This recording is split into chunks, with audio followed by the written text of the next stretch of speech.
सद्गुरु भगवान की जय, विश्वरूप परमात्मा की जय, सनातन धर्म की जय। आदरणीय आत्मरूप बंधुओं,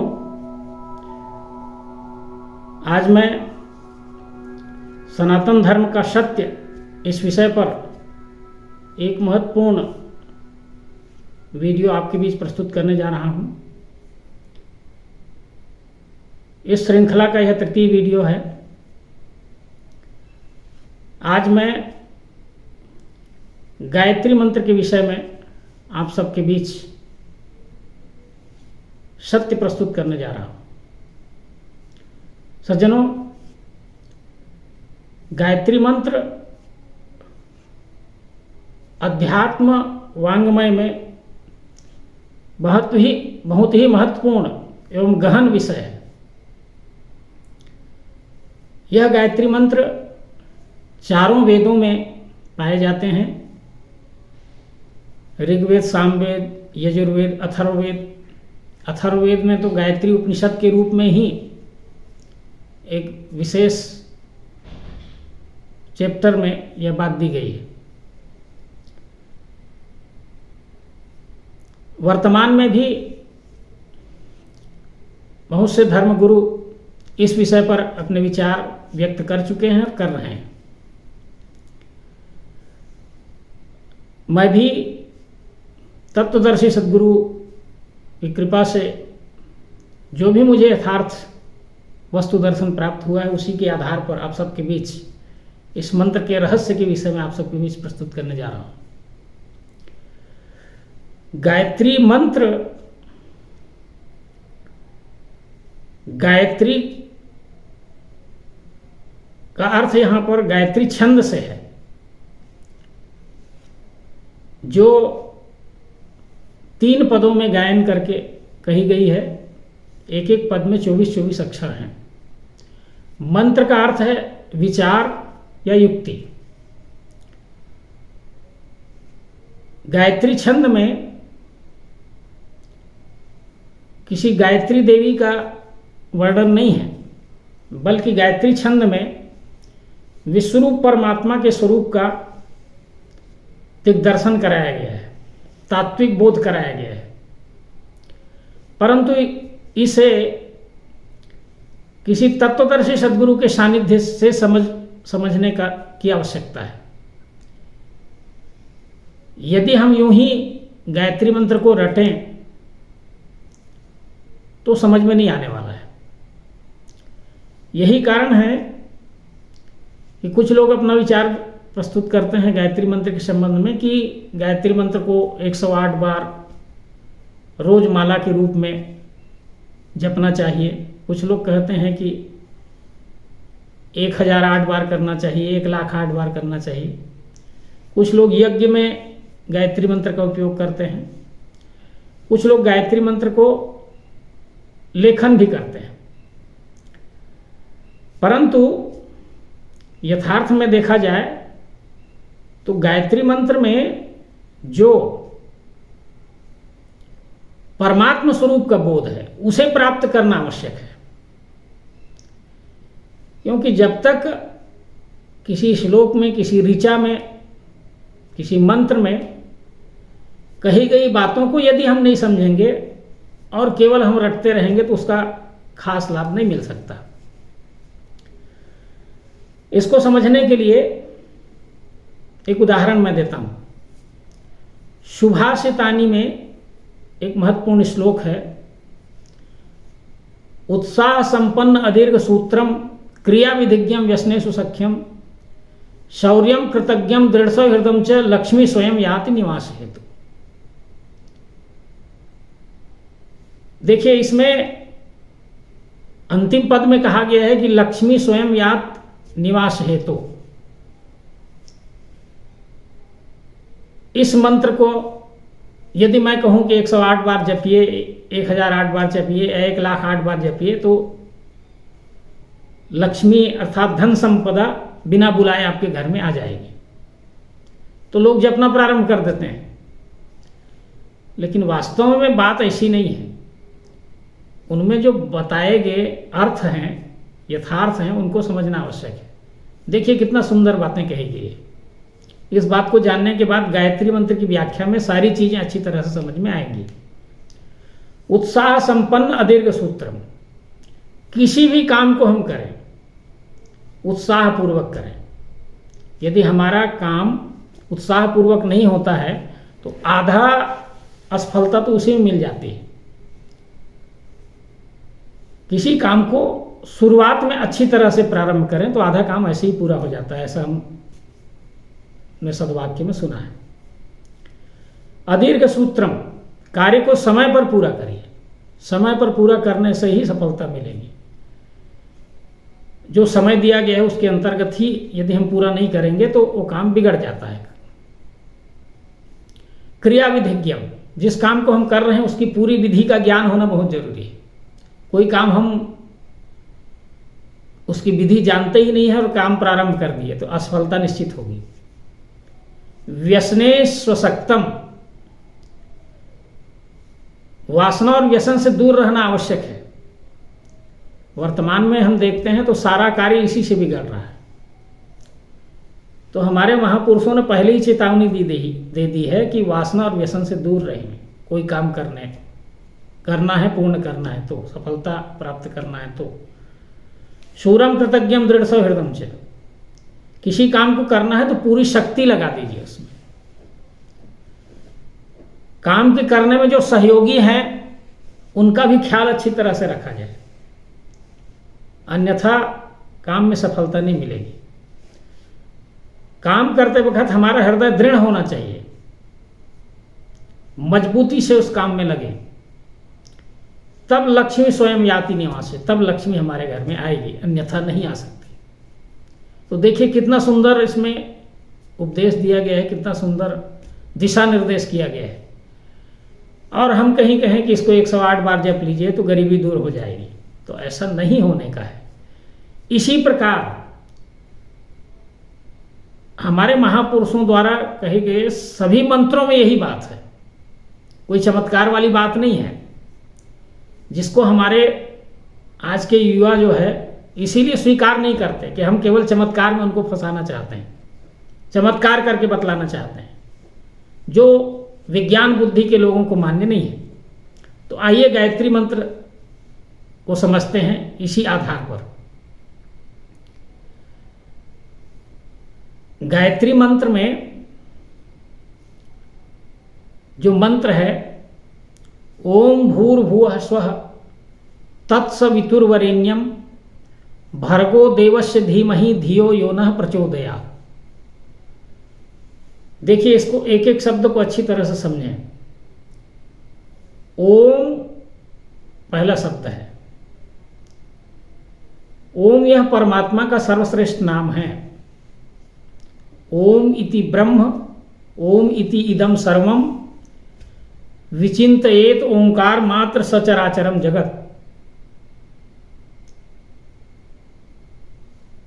ओम यह वाच्य है और उसका लक्ष्य है विश्वरूप, प्रत्यक्ष विश्वरूप जो दिख रहा है यही परमात्मा है। ओम को यदि हम तोड़ें तो 3 शब्द उसके बनते हैं, आ उ मा, 3 अक्षर बनते हैं, 3 वर्ण बनते हैं, आ उ मा। अ से अ का आधा भाग लिया गया, उ का आधा भाग लिया गया और मा का आधा भाग लिया गया, तो ओम बन गया।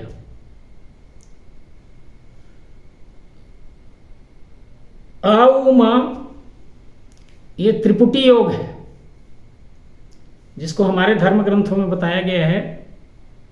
गीता के 15वें अध्याय को देखें तो द्वायुमौ पुरुषो लोके क्षरश्चाक्षर एव च, ये क्षरः सर्वाणि भूतानि कूटस्थो अक्षर उच्यते उत्तमः पुरुषस्तन्य परमात्मेतु दायिता यो लोक त्रयमा विषय विवर्तव्य ईश्वर। अ का अर्थ है आकार, उ का अर्थ है उकार, म का अर्थ है महत आकार। तो ये समस्त आकार माने क्षर, उकार माने अक्षर स्वरूप, मकार माने महत आकार जो विश्वरूप है, ये त्रिपुटी योग से विश्वरूप को ही जानने के लिए कहा गया है। इसे ही तत्वम असि कहा गया है त्रिपुटी योग में। इसे ही विराट, हिरण्यगर्भ और अव्याकृत कहा गया है। यही विश्व तेजस प्राज्ञ है। अतः त्रिपुटी योग के माध्यम से जो विश्वरूप को हम जानते हैं, उसको जानने के लिए ओम नाम से वाच्य है और विश्वरूप उसका लक्ष्य है। इसे ही योग दर्शन में पतंजलि ऋषि ने कहा है, तत् जपस तदर्थ भावनम। यदि किसी चीज का हम नाम लेते हैं तो उसके अर्थ को जानना बहुत जरूरी है। और इसका यदि हम सरलार्थ करें, जो आदि नारायण हैं, जिनसे इतिहास प्रारंभ हुई है, जब इस विश्वरूप को प्रथम उनने जाना तो सहसा उनके मुंह से एक बात निकली, ओ मैं। जो ओ है वही मैं हूं। इसे ही बाद में सोहम कहा गया। सह अहम अस्मि, सोहम अस्मि इति वृत्ति खंडा, दीप शिखा सोई परम प्रचंडा, आत्म अनुभव सूक्ष्म प्रकाशा, तब भव भेद मूल भ्रमनाशा। जिस विश्वरूप को हम अज्ञानता के कारण इसे भवसागर कहते हैं, मिथ्या कहते हैं, माया कहते हैं, प्रपंच कहते हैं, झूठा कहते हैं, जिस दिन हमको बोध हो जाएगा, दृष्टिम ज्ञानमयी कृत्वा पश्चेद ब्रह्ममयम जगत सदृष्टि परमोदारः न नासाग्रवलोकनी। ज्ञानमय दृष्टि करें, यह विश्व ही ब्रह्म है, विश्व ही परमात्मा है। सो हम अस्मि, अतः वो वही मैं हूं। सह अहम अस्मि, वह मैं हूं अथवा मैं ही वह है, इसे ही ओ मैं कहा गया। तो जो ओ है वो मैं हूं, ये कई बार हमारे महापुरुषों ने बतलाने का प्रयास किया है। रामचरितमानस में गोस्वामी तुलसीदास जी कहते हैं कि सो जानई जेहि देहु जनाई, और जानत तुम ही हो जाए। हम अपने निर्गुण स्वरूप परमात्मा को जानकर वही हो जाते हैं, अतः उसी के तो अंश हैं। ईश्वर अंश जीव अविनाशी, चेतन अमल सह सुख राशि। तो इस प्रकार हम वही हो जाते हैं। तो ये है ओम की यथार्थ व्याख्या। उसके बाद नीचे देखिए, भू भुवः स्वः, भूर्भुवः स्वः। इसको भी हम तोड़ करके देखें। भू माने जो सबका आधार है, अर्थात परमात्मा। परमात्मा ही सबका आधार है। भुवः माने होना, उसी से सब हुए हैं, परमात्मा से ही सब हुए हैं। और स्वः, जो हुए हैं वो कौन है? परमात्मा से जो हुए हैं वही है। इसे भी अनेक तरह से समझाने का प्रयास किया गया। आदि शंकराचार्य जी कहते हैं, स्वर्णात् जायमाने से स्वर्णत्वं च शाश्वतम, ब्रह्मणो जायमाने से ब्रह्मत्वं च तथा भवेत्। सोने से बने हुए अलंकार सोने से भिन्न नहीं होती। अतः जो परमात्मा सबका आधार है, अर्थात यह विश्वरूप ही सबका आधार है, जहाँ सब उत्पन्न होते हैं, यतो इमानि भूतानि जायन्ते, जहाँ सब जीवित रहते हैं, एन जातानि जीवन्ति, यत् पर्यन्त विषम विसन्ति, और जहाँ सबका विलय होता है, ये तैत्तिरीय उपनिषद में कहा गया है, तत् ब्रह्म इति तद्विजिज्ञासस्। जहाँ सबकी उत्पत्ति होती है, होती आई है, होती रहेगी, जहाँ हम सब जीवित हैं, जीवित रहते आए हैं, आगे भी जीवित रहेंगे, और जिसमें सबका विलय होते आया है, अभी भी हो रहा है, आगे भी होता रहेगा, that is Brahma, this is ब्रह्म। यही ब्रह्म है, यही परमात्मा है। तो इस प्रकार विश्व ही ब्रह्म है, विश्व ही परमात्मा है। परमात्मा ही सबका आधार है, परमात्मा ही सब में, और सब स्वरूपों में वही है, सृष्टि के रूप में वही है, उसी का तो अंश है। और इस विश्व को छोड़ करके और कोई परमात्मा नहीं है। अलग अलग जो माना जाता है वो अज्ञानता के कारण है, अन्यथा विश्व ही परमात्मा है। हम सब इसी में उत्पन्न होते हैं। हिंदू, मुस्लिम, सिख, ईसाई, जैन, यहूदी, फारसी सब कहाँ पैदा हुए? इसी विश्व में। इसी विश्व में सब जीवित रहते, इसी विश्व में सबका विलय होता है। यहीं का सब हवा पानी प्रकाश सब ग्रहण करते हैं, इसी से जीवित रहते हैं। और न सिर्फ मनुष्य, सारी सृष्टि यहीं पैदा होती है, यहीं जीवित रहती है, यहीं सबका विलय होता है। तो भू भुवः स्वः वही सबका आधार है और वही सृष्टि के रूप में है, कोई दूसरा नहीं है। तात्विक दृष्टि से इसका बोध होता है। ये तत्व दर्शन की एक प्रायोगिक प्रक्रिया है जिसको यहाँ अभी नहीं बताया जा सकता, उसके लिए अलग से वीडियो हम बनाएंगे। तो ये 3 पदों में आगे इसी का विस्तार गायत्री मंत्र में किया गया है।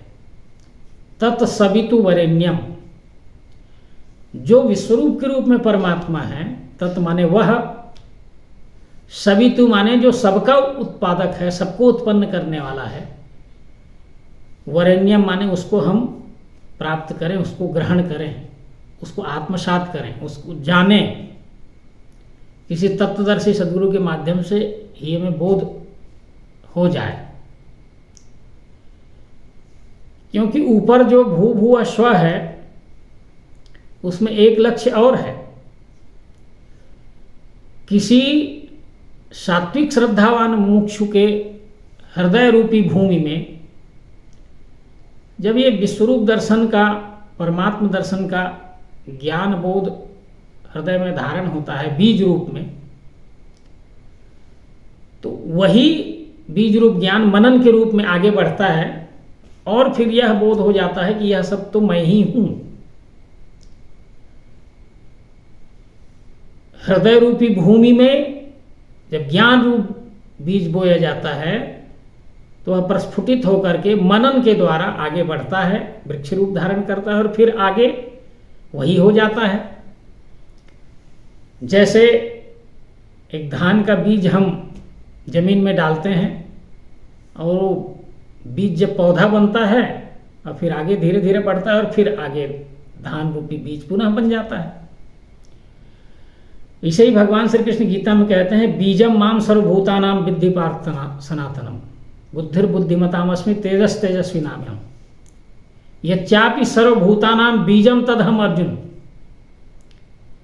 न तस्य बिना यस्य मया भूतम चराचर, मेरे बिना यह चराचर सृष्टि नहीं है। अर्थात परमात्मा के बिना यह चराचर सृष्टि नहीं है, परमात्मा ही सबका बीज है।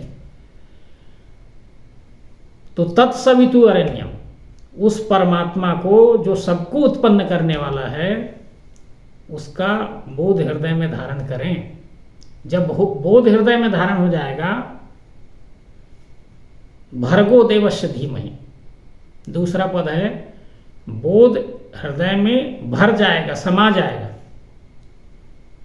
क्या? देवस्य माने ज्ञान प्रकाश रूप, जो प्रकाश रूप आत्म स्वरूप, आत्मबोध स्वरूप है। भर्गो देवस्य धीमहि, बुद्धि रूपी स्थान, धी माने बुद्धि, मही माने स्थान, तो वह हमारे बुद्धि रूपी स्थान में जब उसका ज्ञान बोध हृदय में समा जाएगा तो धियो यो न प्रचोदयात्, तो धियो, धी माने बुद्धि, यो माने जो, न माने हमारी, प्रचोदयात् माने प्रकाशित करे, प्रेरित करे। जब वह ज्ञान बोध हमारे हृदय में धारण हो जाएगा तो स्वयं हम प्रेरित होते रहेंगे, सत आचरण में प्रवृत्त हो जाएंगे, सद्व्यवहार में प्रवृत्त हो जाएंगे, सर्वभूत हिते रतः के काम में प्रवृत्त हो जाएंगे। सर्वे भवन्तु सुखिनः सर्वे सन्तु निरामयः सर्वे भद्राणि पश्यन्ति माँ कश्चित् दुर्भाग भवेत् के रूप में कार्य करेंगे। वह प्रेरणा हमको स्वतः मिलती रहेगी। तो इसलिए अतः प्रथम जो ओम शब्द है इस गायत्री मंत्र में, वह शिरोभाग है परमात्मा का। उस ओम स्वरूप परमात्मा को जानेंगे तब वही सबका आधार है, उसी से सब उत्पन्न हुए हैं और वही उत्पन्न हुए, ये हमको बोध हो जाएगा। जब बोध हो जाएगा, हृदय में धारण हो जाएगा, तब उस प्रकार के हमारे आचरण होंगे। इस प्रकार ये 3 पदों में गायत्री मंत्र की व्याख्या की गई है। अतः हम सब इस विश्वरूप परमात्मा का बोध हृदय में धारण करें, तभी हमसे यथार्थ कार्य हो पाएंगे, अन्यथा हम उस वास्तविक कार्य में प्रवृत्त नहीं हो पाएंगे। ये गायत्री मंत्र की व्याख्या है यथार्थ रूप में, जो परमात्म दर्शन के रूप में गायत्री मंत्र में दी गई है, उसको हम यथार्थ रूप से हृदय में धारण करें और उसी के अनुसार आचरण करें। बोलिए सद्गुरु भगवान की जय, विश्वरूप परमात्मा की जय, सनातन धर्म की जय।